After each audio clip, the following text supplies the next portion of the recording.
My name is Aaliyah Dalton, and today we will be going over how to fill out the Stage 1 UbD template. The first step when designing your UbD template is to identify some of the basic content.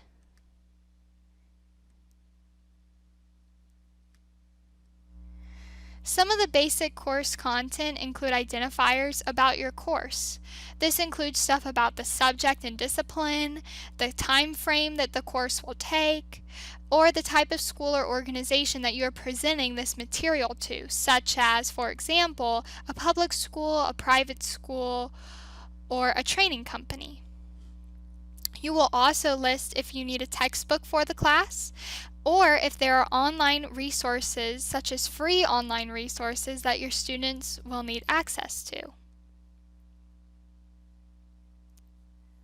The next section is the unit, and inside your course you will have a unit that will be delivered. For example, a literature class may have a novel unit that is taught.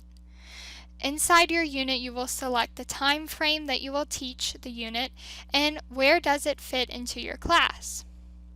You may also select where it can be delivered, such as in an online setting, a blended setting, or a face-to-face setting, or any other setting of your choosing. The next section is course design.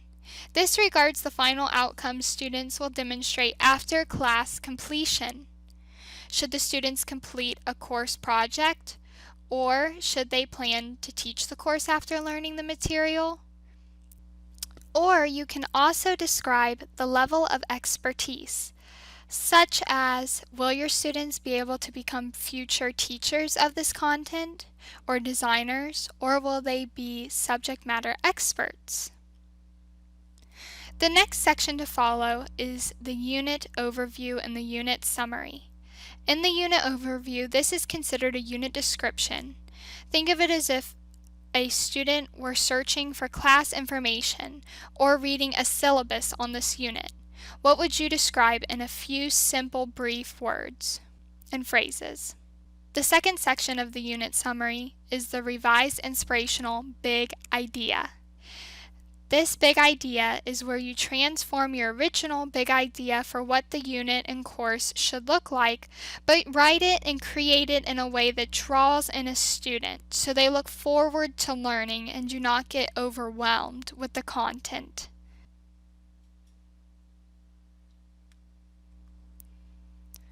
The next section to fill out in the UbD template is the professional organizations or organization for content.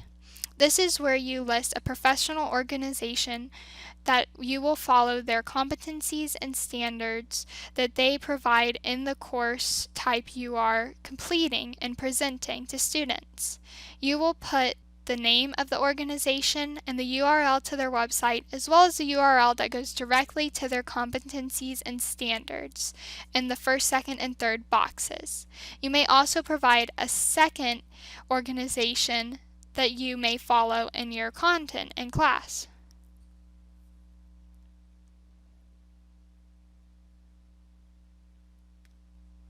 The standards and/or competencies are the skills and knowledge that a student needs to have by the end of the course.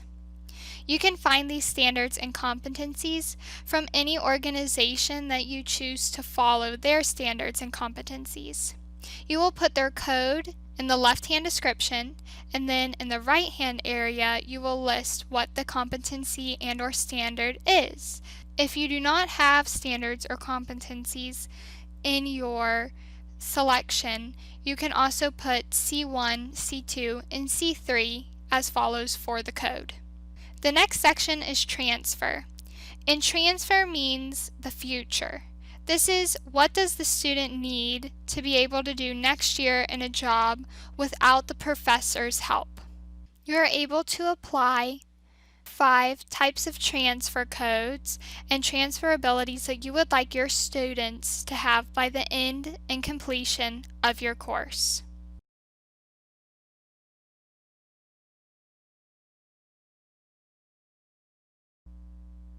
Under the meaning section, this is where you will add essential questions. An example of an essential question is, how do the arts shape and reflect culture? This is an essential question because it can spark an argument or a debate, and it can be used in a written response. These questions are more beneficial than yes or no answer questions. Directly underneath the essential question section is the understanding section. What should the students have to understand and be able to do and calculate on their own? After that, we have the acquisition section. The first step in the acquisition section is knowledge. Knowledge could be facts, vocabulary, or basic concepts that the student should be able to recall. You may also put to the right a competency code that goes along with this knowledge. Directly below is the skills section. And just like the knowledge section, the skills section should be skills that the students are able to master. The stuff that they can use, processes. An example might be that students are able to do things in a timely manner.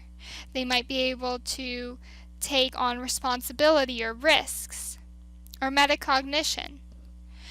This can also comply with the competency codes, and you can put those to the right. And that is stage 1 of the UbD template. It's all about setting up your students for success by instilling a backward design to achieve desired results. Thank you for watching. I'm Aaliyah Dalton.